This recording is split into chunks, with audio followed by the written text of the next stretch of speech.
नमस्कार मित्रों, मैं हूं दीपक सिन्हा और आप देख रहे हैं हमारा यूट्यूब चैनल स्पर्धा स्टार। अन्य एपिसोडों की भांति आज हम झारखंड सरकार की एक महत्वपूर्ण योजना लेकर के आपके बीच उपस्थित हैं। झारखंड सरकार की ये महत्वपूर्ण जो योजना है वो पशुपालन विभाग से संबंधित है। मुख्यमंत्री पशुधन विकास योजना।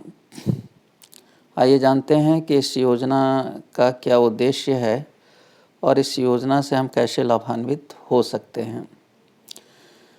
ग्रामीण क्षेत्र में कृषक एवं पशुपालक अपने आय के वैकल्पिक स्रोतों के रूप में पशुपालन कार्य में रुचि ले रहे हैं, जिससे गाय, सूकर, बकरा बकरी, बत्तख, कुक्कुट पालन आदि कार्य में वृद्धि हो रही है।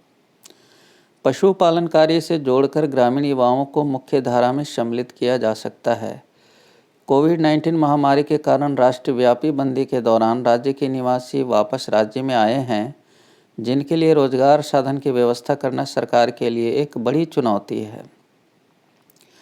विभिन्न विभागों द्वारा पशुधन विकास से संबंधित समान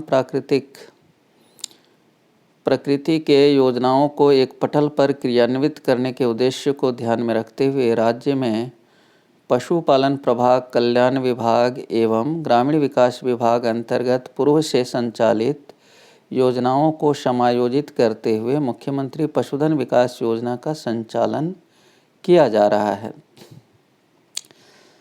देखिए, पशुधन विकास योजना लाए जाने की पृष्ठभूमि क्या है, इसमें ये बताया गया आपको।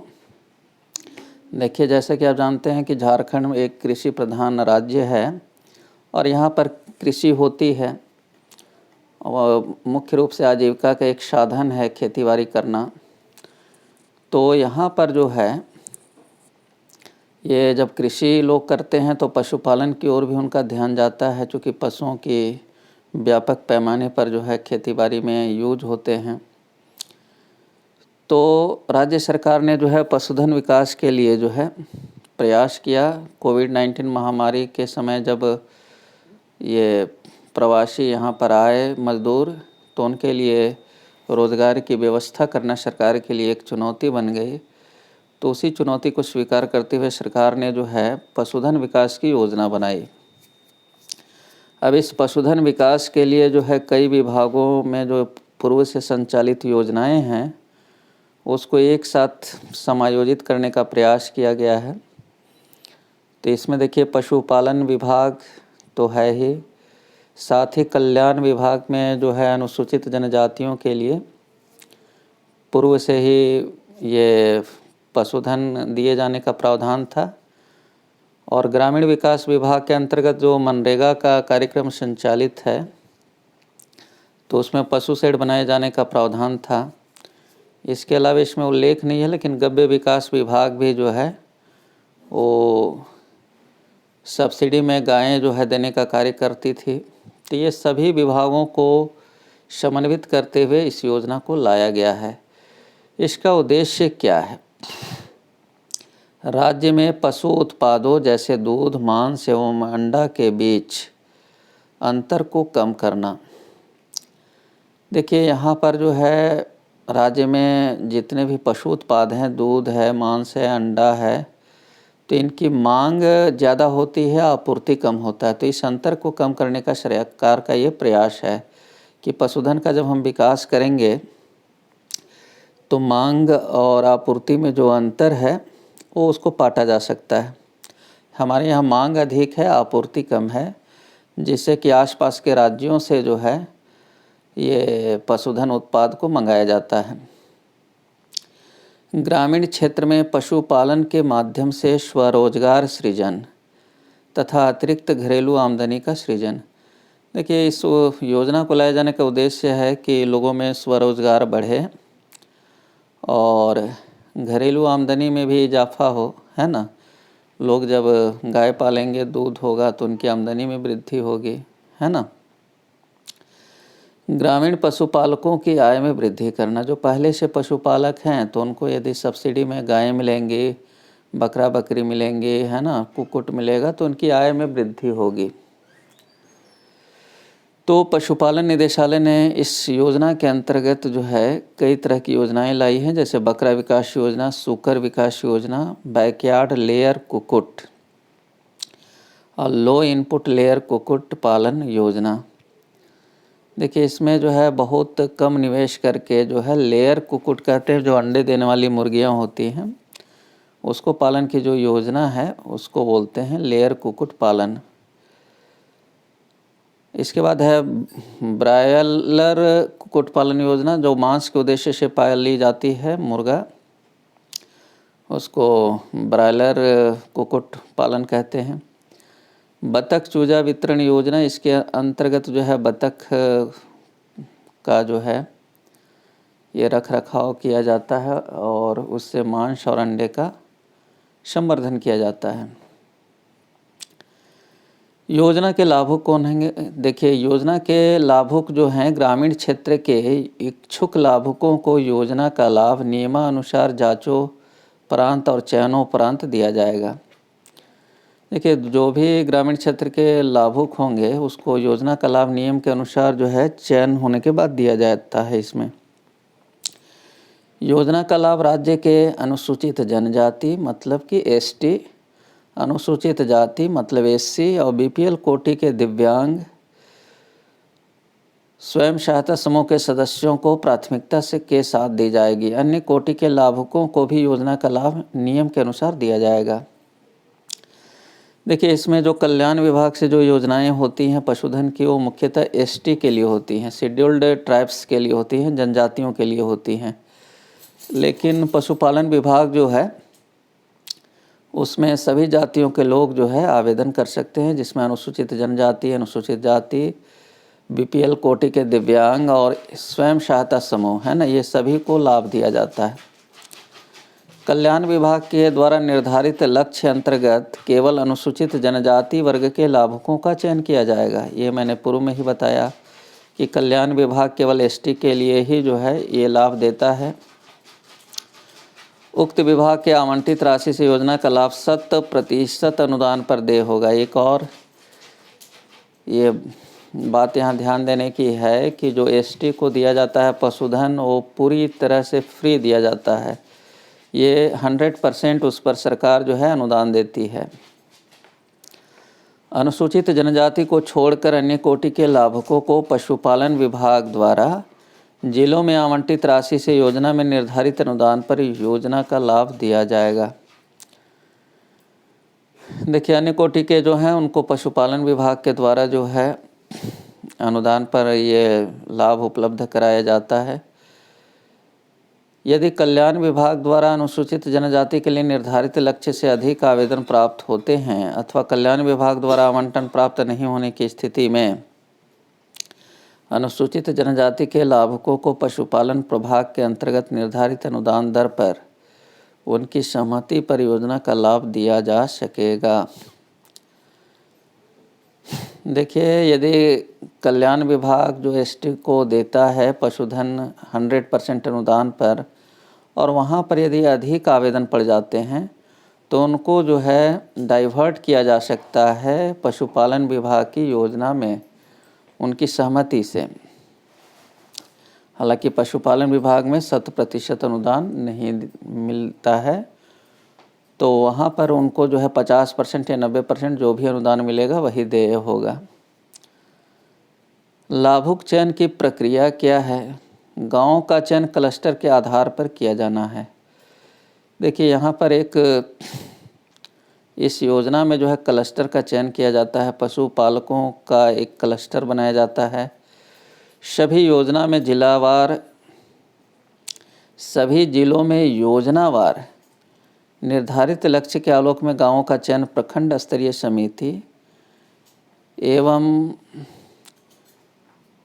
गठित शासी निकाय जहां पर लागू होता है द्वारा जिला पशुपालन पदाधिकारी तथा जिला गव्य विकास पदाधिकारी के सहयोग से किया जाएगा।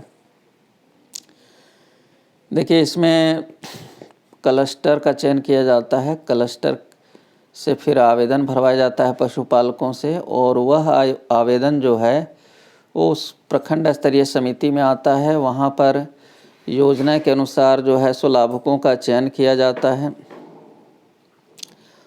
और इसके बाद जो है जिला पशुपालन पदाधिकारी और जिला गव्य विकास पदाधिकारी के पास जो है इनको फॉरवर्ड किया जाता है। चयनित गांव के लाभुकों का चयन संबंधित ग्राम सभा द्वारा किया जाएगा। चयन प्रक्रिया में निम्न बातों का पालन अनिवार्य है। देखिए, लाभुकों का चयन जो है, जो क्लस्टर के लाभुक हैं उनका चयन जो है ग्राम सभा के द्वारा होता है। बजाबते इसके लिए पूरी प्रक्रिया का पालन किया जाता है, रजिस्टर बनाया जाता है ना। चयनित लाभुक स्थानीय निवासी हों तथा चयनित लाभुक द्वारा इस संबंध में आवासीय प्रमाण पत्र एवं जाति प्रमाण पत्र जमा करना अनिवार्य होता है। देखिए, इसके लिए जो अर्हता क्या है कि स्थानीय निवासी होना चाहिए, है ना।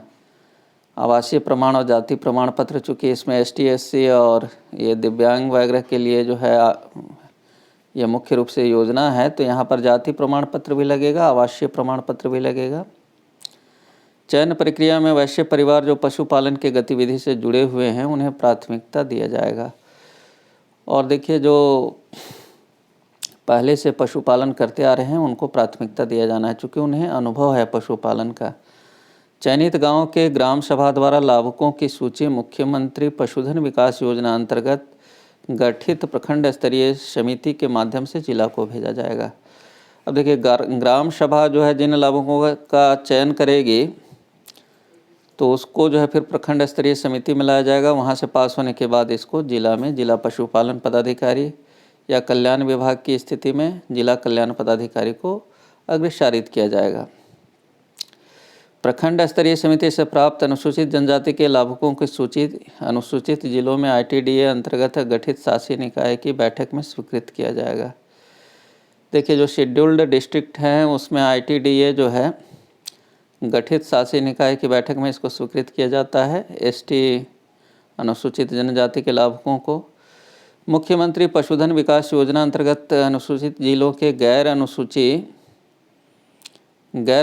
जनजाति के लाभुकों तथा गैर अनुसूचित जिलों के लाभुकों की सूची में उपायुक्त की अध्यक्षता में गठित जिला स्तरीय समिति से अनुमोदन प्राप्त किया जाएगा। देखिए, अनुसूचित जिलों के जो ये गैर अनुसूचित जनजाति के जो लाभुक हैं, मतलब अदर हैं ST के अलावे, तो उनका चयन जो है उपायुक्त की अध्यक्षता में गठित जो है जिला स्तरीय समिति के अनुमोदन से किया जाता है, जिसमें कल्याण पदाधिकारी और पशुपालन पदाधिकारी भी जो हैं जिला स्तर के उसके सदस्य होते हैं। तो देखिए, यदि अनुसूचित जिला है तो वहाँ ITDA जो है कि गठित शासी निकाय में उसको स्वीकृत किया जाएगा। और जो अदर ST के अलावे जो अदर लाभुक हैं उनके लिए जो है उपायुक्त की अध्यक्षता में गठित जो है जिला स्तरीय समिति जो है वो इसका अनुमोदन करेगा और तत्पश्चात जो है उन्हें लाभ देने की प्रक्रिया शुरू की जाती है। अब इसके लिए आवेदन जब आप करेंगे तो आवेदन ऑनलाइन नहीं होता है, इसका ऑफलाइन आवेदन होता है। आप एक आवेदन पत्र भरेंगे, विहित आवेदन प्रपत्र जो है आपको उपलब्ध होगा, कल्याण विभाग के लिए अलग और पशुपालन विभाग के लिए अलग। उसमें आपको अपना पहचान पत्र और आवासीय प्रमाण पत्र, जाति प्रमाण पत्र, ये सब संलग्न करना होगा। और इसके बाद जो है ग्राम सभा से पारित होने का ये उसमें फ़ोटोकॉपी लगाना होगा। इसके बाद जो है सो प्रखंड स्तरीय कमेटी जो है उसको पास करेगी, उसका फ़ोटोकॉपी लगेगा। इसके बाद ये जिला जाएगा और जिला से स्वीकृति के बाद जो है आपको ये अनुदान पर वितरण किया जाएगा। तो ये इसकी प्रक्रिया है। देखिए, अभी सरकार जो है सो इसको लेकर के काफ़ी गंभीर है और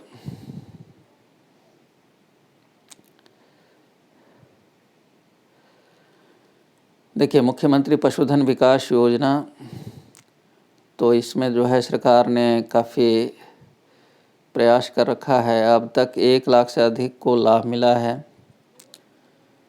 इसके उद्देश्य तो मैंने आपको पहले ही बता दिया है, लाभ कैसे मिल रहा है ये भी पहले मैंने बता दिया है।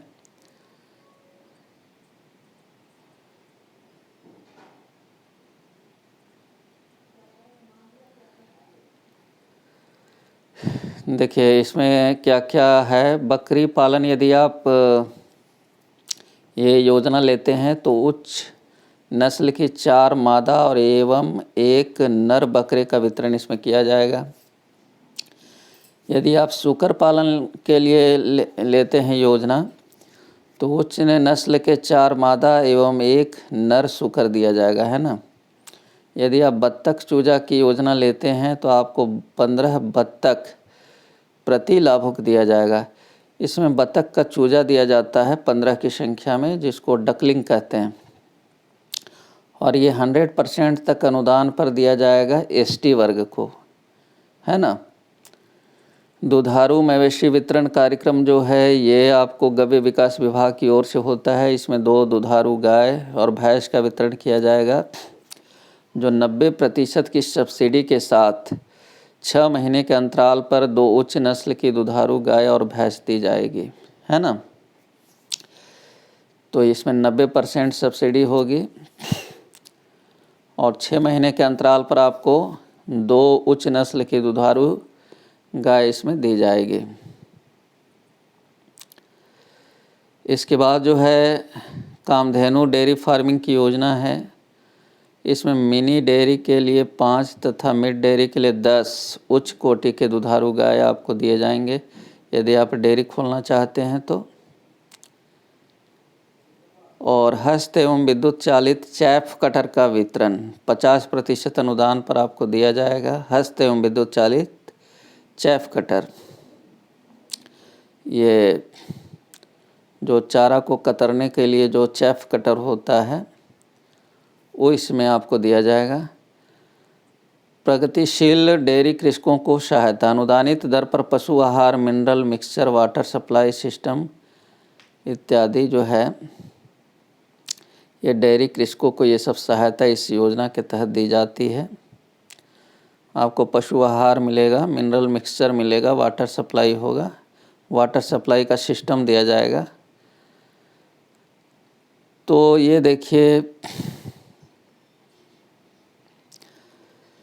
इसका लाभ लेने के लिए आप किससे मिलेंगे, तो इसका लाभ लेने के लिए आप अपने प्रखंड के प्रखंड पशुपालन पदाधिकारी, ब्लॉक एनिमल हस्बेंड्री ऑफिसर और प्रखंड कल्याण पदाधिकारी, ब्लॉक वेलफेयर ऑफिसर के पास जो है ये ऑफलाइन आवेदन दे सकते हैं। इसके अलावे अभी ज़ोर शोर से जो है ये आपकी योजना, आपकी सरकार, आपके द्वार का कार्यक्रम चल रहा है, तो आप वहाँ भी जाकर के कैंप में ये आवेदन दे सकते हैं। चलिए आज का ये एपिसोड कैसा लगा आप हमें कमेंट सेक्शन में जाकर के अवश्य बताएं। और यदि अभी तक आपने हमारे चैनल को सब्सक्राइब नहीं किया है तो आप सब्सक्राइब कर लें और अपने मित्रों के बीच इसे शेयर करें।